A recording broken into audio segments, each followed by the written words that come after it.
Welcome back to Cultivating Community Conversations. I'm Todd Thompson, President and CEO of the Greater Pensacola Chamber of Commerce. Cultivating Community Conversations is sponsored by Step One Automotive. We appreciate their support. And today we have Jena Mélançon. She is the Executive Director of the Gulf Coast Diplomacy Council. Jena, welcome to Cultivating Community Conversations. Thank you for having me, Todd. So first, Jena, tell us, what is the Gulf Coast Diplomacy Council? What is your mission, and how do you provide support in the community? Sure. So Gulf Coast diplomacy, well, the idea of citizen diplomacy is the idea that we as citizens have the right, even the responsibility, to help affect U.S. foreign relations one handshake at a time. So we are a local nonprofit, nonpartisan organization that promotes collaboration and connection and hospitality between the Gulf Coast area, and the rest of the world. We do it through several different activities, basically foreign exchange, also education, and hospitality measures. So you say Gulf Coast area, so you're based here in Pensacola, but you represent... It's actually Northwest Florida. Okay. But that is longer and doesn't sound as nice as Gulf Coast. So we just say Gulf Coast diplomacy. Right. Mm-hmm. So what are some of the activities and events that you do have? We regularly have coffees where members of the community can come and meet these international visitors. And the visitors are invited into the country. There's no application to apply. The visitors are invited into the country by the U.S. State Department on a professional exchange. It's generally about 3 weeks, sometimes a little bit shorter. And we'll have these coffees. We'll post it via email to our members, but we also post them on Instagram so people can find out about them. Casual events. We also have a really big event coming up in September. Right. And the State Department has selected 3 communities this year to host its Diplomacy Begins Here Summit. The first iteration of that is going to be in Chicago. The last iteration of that is in Portland, Oregon, and Pensacola was chosen for the second city. That's great. Exciting, right? Yes. So September 23rd, we don't have the information yet on our website, but it'll be coming soon. September 23rd, there will be a focus on diplomacy beginning here at the local level, and the summit is going to be in downtown Pensacola, and it's going to be open to the public. Okay. So how does someone get involved with the Diplomacy Council? You say you have these coffees, visitors are coming regularly. If someone wants to meet with them or learn more about the council, what can they do? If they're really interested in the hospitality aspect, the best way to get involved is to go onto our website to the Join Us page, and we have various levels where they can join.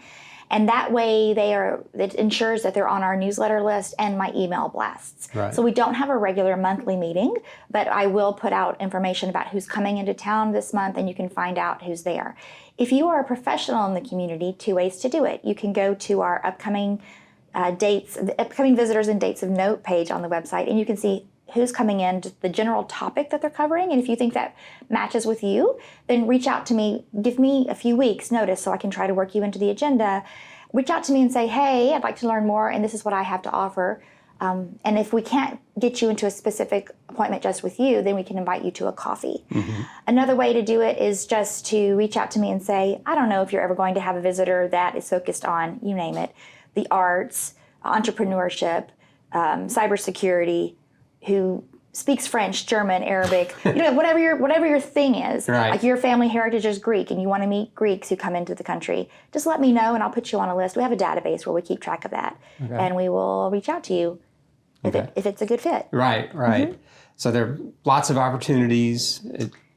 Absolutely. And we also, aside from having our coffees, we have a Great Decision series. So that's an educational series for adults that takes place in the spring, sometimes the early summer months. We have a year-round youth program for high school students. It's called Youth Diplomats. We keep pretty busy. Right. So you've got an event coming up here towards the end of June. Yes. Talk about that a little bit. So June 27th, that's a Monday morning. It's going to be 11 o'clock. If someone is interested in joining us for a coffee, I would encourage them to reach out to me. You can go to our website and find the telephone number of the office, or shoot us an email through the Contact Us, and we'll let you know where we're going to be. And that way I can get you a copy of the visitors' bios, and it's an hour and a half, and we'll be talking with I think it's about 18 people from 18 different countries. They all speak English, and they are looking at media literacy. Okay. And that's what the focus will be for media literacy with youth is the focus of that group. And again, these are exchanges that are sponsored by the U.S. Department of State. They all support U.S. foreign policy goals around the world. The impact that Pensacola is having is considerable. If you think that we're only one of 84 communities within the United States that's trusted to manage this program at the local level, it's pretty impressive. Right. And so if someone has any kind of interest in international relations or foreign affairs, I encourage them to contact us. And how can they get in touch with you? You do some great stuff on social media. So thank you. Tell everyone how they can get connected to you. Sure. We're on Instagram at Gulf Coast Diplomacy, also on Facebook at Gulf Coast Diplomacy. We're on Twitter at Gulf Diplomacy because Gulf Coast Diplomacy was just too long. And our website is www.gulfcoastdiplomacy.org. Great. Anything else you want to share? Well, I think, yes, actually, one more thing. Sure. And that is, I think people sometimes don't realize the impact that a program like this can have on a community. So beyond the foreign policy impact at the national scale, and beyond educational programs for youth and adults, that's the impact we have in increasing trust and respect between nations, increasing the connection between Northwest Florida and global experts, and the contribution towards workforce development with exposing people in our area to new offices, new people, new countries. Right. So it's pretty exciting. I encourage everyone to get involved. Yes, and I've had the honor of doing a number of presentations on elections and government and that sort of thing. So that's been fun for me to do that over the years. Thank you. Yeah. And we always get good feedback on you, Todd. Oh, good. That's good to hear. Great. Well, Jena Mélançon, the Executive Director of the Gulf Coast Diplomacy Council here in Pensacola, thank you so much for being on Cultivating Community Conversations. Thank you, Todd. Thanks for having me. Absolutely. And thank you again to our sponsor, Step 1 Automotive. Appreciate you sponsoring Cultivating Community Conversations, and we'll see you next time.